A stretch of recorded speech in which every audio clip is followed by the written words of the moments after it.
अस्सलामुअलैकुम व्यूअर्स, मैं हूं अमर सुमरो। आज फिर से इंटरनेशनल लॉ के एक नए टॉपिक के साथ हाजिर हुए हैं। ये हमारी लेक्चर सीरीज़ नंबर 10 है इंटरनेशनल लॉ के ऊपर, जिसमें हम बात करेंगे स्टेट रिकग्निशन के ऊपर। तो सिंपली हम इस वीडियो में ये 6 टॉपिक्स कवर करने वाले हैं। Number 1, introduction of state recognition. Number 2, element of state recognition. Number 3, significance of state recognition. Number 4, theories on state recognition. Number 5, modes of state recognition. Number 6, types of recognition. तो basically ये 6 topics हम discuss करने वाले हैं। तो number 1 पे है हमारे पास इंट्रोडक्शन ऑफ स्टेट रिकग्निशन। तो कॉन्सेप्ट लेते हैं कि स्टेट रिकग्निशन होती क्या है। तो simply the term recognition in international legal term means the acknowledgement और acceptance by the member of the international community that new state has acquired by international personality. तो सिंपली जो टर्म रिकग्निशन है उसको ये एक इंटरनेशनल लीगल टर्म है जिसकी meaning है एक्नॉलेजमेंट, किसी भी स्टेट को तस्लीम करना या एक्सेप्ट या किसी भी स्टेट को एक्सेप्ट करना, रिकग्नाइज करना, उसको तस्लीम करना bye the member of international community. और एक्सेप्ट एक्नॉलेज न्यू स्टेट को कौन करेगा? जो इंटरनेशनल कम्युनिटी के मेंबर स्टेट हैं, जिनको इंटरनेशनल लीगल पर्सनैलिटी मिल चुकी है।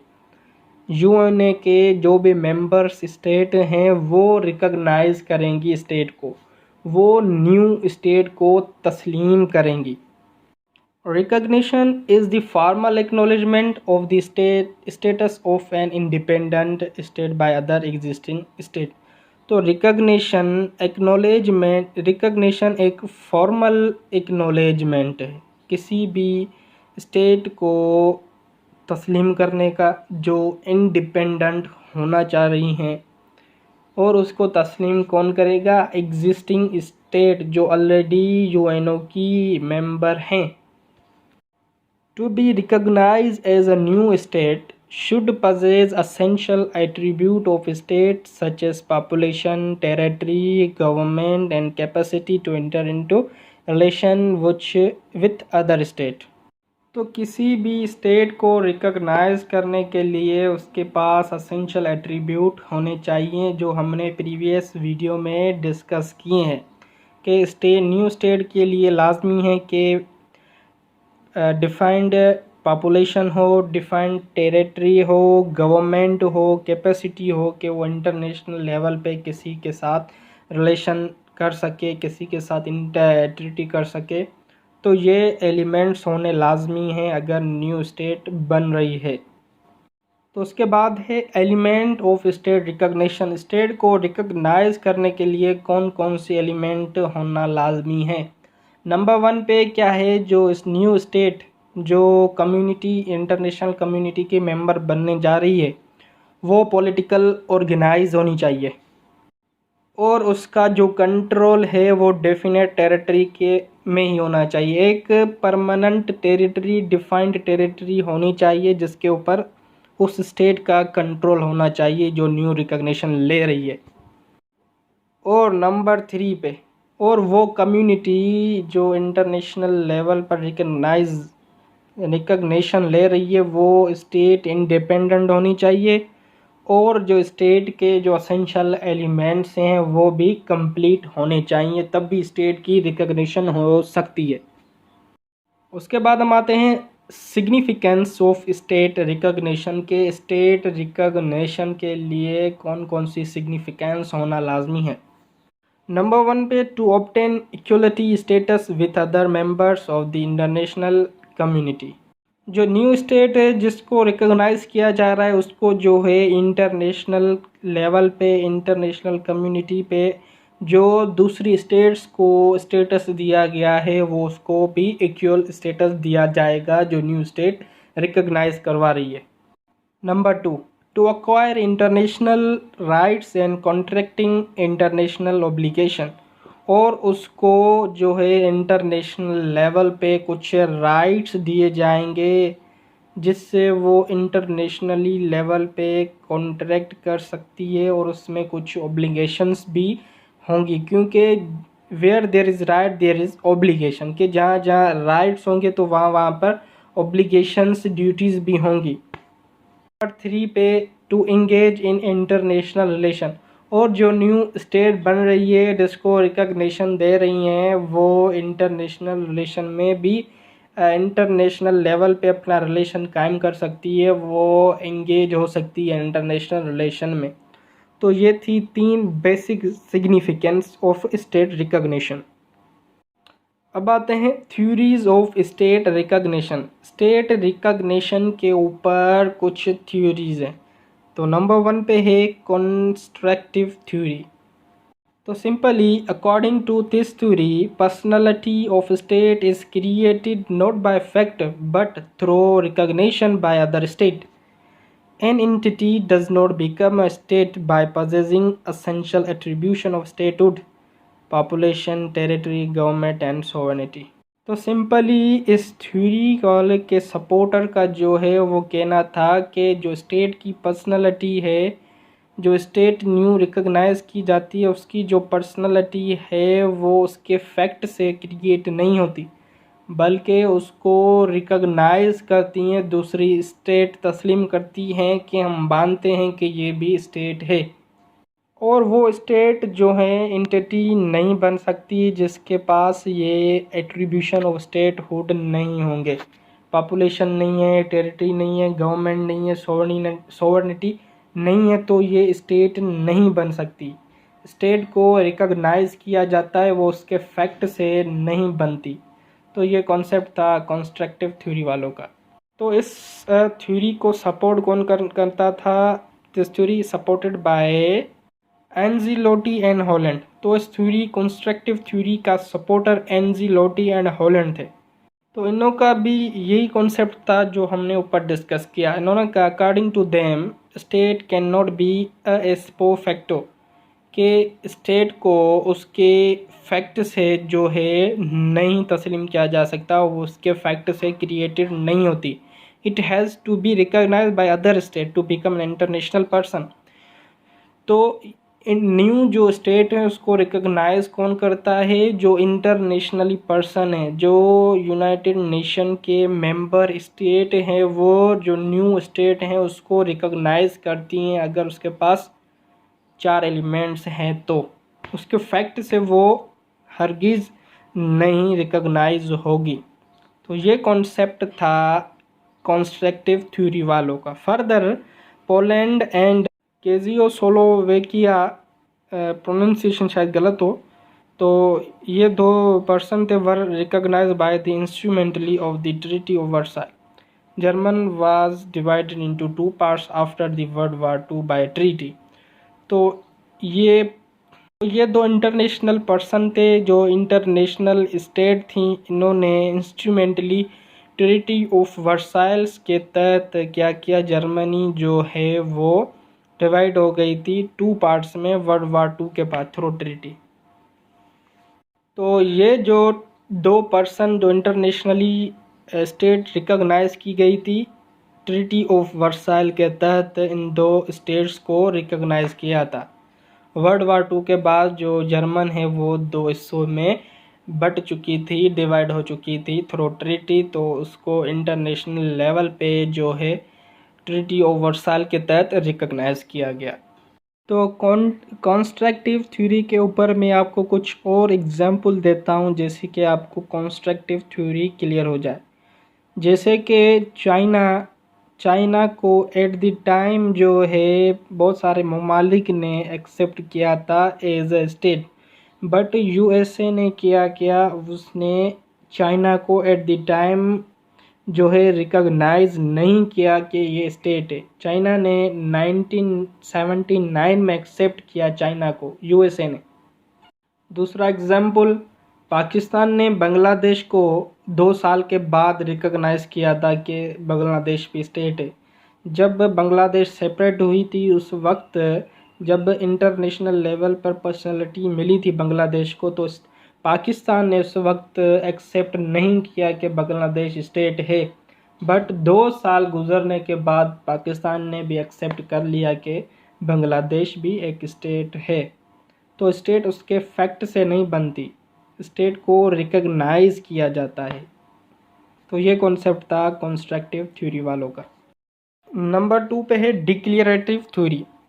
According to declarative theory, a state came into existence in international law as it is required or attribute of statehood recognized by the other state is evidence of existence of a new state।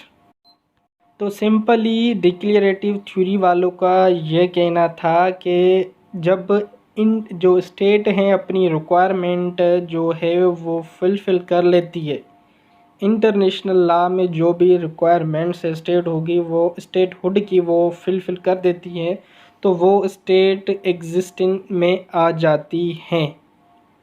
तो उसके बाद उसको recognise किया जाता है, तो वो ही evident है कि उसने एविडेंस है कि वो स्टेटहुड की एट्रीब्यूट्स फुलफ़िल कर चुकी है और वो न्यू स्टेट एग्जिस्ट कर रही है। जैसे कि पाकिस्तान इंडिया से अलग हुआ, तो उससे पहले अलग होने से पहले पाकिस्तान ने अपनी जो भी स्टेटहुड की रिक्वायरमेंट्स थी, स्टेट की जो भी रिक्वायरमेंट्स थी वो इंटरनेशनल लेवल पे फुलफ़िल कर दी थी। तो उसी वक्त जो है पाकिस्तान एक एग्जिस्टिंग में आ गया था, वजूद में आ गया था। तो यही एक एविडेंट है, सबूत है कि ये न्यू स्टेट एग्जिस्ट करती है, बट इसको रिकॉग्नाइज़ बाद में किया जाएगा। तो ये था कि डिक्लेरेशन होनी चाहिए। तो डिक्लेरेटिव थ्योरी के जो सपोर्टर थे, हाल था, बेरियरली था एंड फिशर था। ये 3 इस थ्योरी के सपोर्टर थे। तो according to them recognition is necessary only for making the relation with other state officially. तो इनों के मुताबिक ये था कि रिकॉग्निशन एक ज़रूरत है, वो नेसेसरी है कि रिकॉग्निशन स्टेट की होनी चाहिए, क्योंकि वो दूसरी स्टेट के साथ ऑफिशियली अपना रिलेशन कायम कर सकती हैं। डिक्लेरेशन हो जाएगी उसके बाद। तो जैसे कि एग्जांपल है, Taiwan is a democratic country and is adjoining areas where Chinese territory. Only few country recognize Taiwan yet it had business dealing with almost country. जैसे कि ताइवान जो है चाइनीज़ की टेरिटरी में एडजॉइन हो गई थी, तो उस वक्त तो किसी ने भी रिकॉग्नाइज़ नहीं किया। बस इस वक्त देखा जाए तो ताइवान जो है मोस्टली कंट्री के साथ बिजनेस डीलिंग है उसके साथ, तो उसको अभी रिकॉग्नाइज़ किया गया है। तो ये था कॉन्सेप्ट डिक्लेरेटिव थ्योरी का। अब आते हैं मूड्स ऑफ स्टेट रिकॉग्निशन के। स्टेट को रिकॉग्नाइज़ करने के लिए कौन से मूड से, कौन से वेज हैं या कौन से तरीके हैं जिससे स्टेट को रिकॉग्नाइज़ किया जाता है। नंबर 1 पे है express recognition. An existing state recognize another state by releasing a public statement by way of notification और declaration announcing the intention of recognition. Grant is express in written word.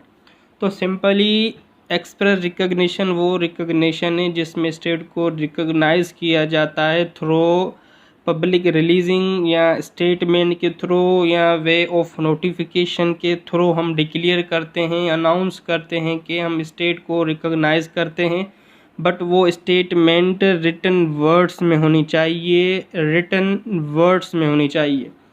हम वो written words, वो notification, वो statement अपने diplomatic letter के through भेज सकते हैं, डिप्लोमेटिक स्टेटमेंट हम भेजते हैं, या थ्रू टेलीग्राम हम जो है कोई भी रिटर्न स्टेटमेंट भेज सकते हैं। वो होती है एक्सप्रेस रिकॉग्निशन सिंपली। जैसे कि for example the statement of French president to recognize the independency of Algeria on 3 July 1963।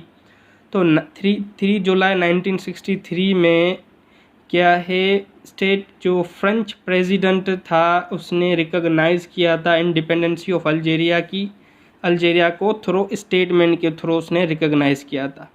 और दूसरा एग्जांपल है इंटरनेशनल ट्रीटी के थ्रू जो है रिकॉग्नाइजेशन मिली थी। जैसे कि जापान ने कोरिया को रिकॉग्नाइज़ किया था पीस ट्रीटी के आर्टिकल नंबर 12 के तहत 8 सितंबर 1951 में। तो ये है एक्सप्रेस रिकग्निशन जो थ्रू वर्ड रिटन वर्ड्स में होती है।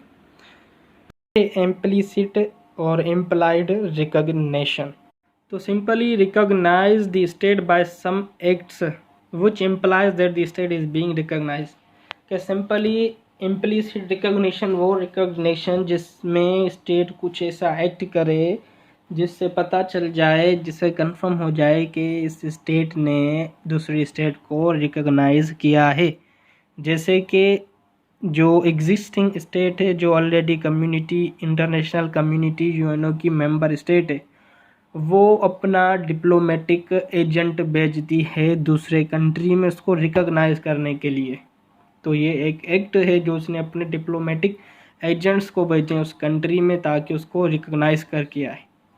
और having a talk with an official और अ हेड ऑफ स्टेट, यहाँ तो जो दूसरी स्टेट है जिसको हम रिकॉग्नाइज कर रहे हैं उसके साथ बातचीत करें, ऑफिशियली बातचीत करें, या उसका जो इस स्टेट का जो हेड है उससे ऑफिशियली बातचीत कर कर उसको रिकॉग्नाइज करें।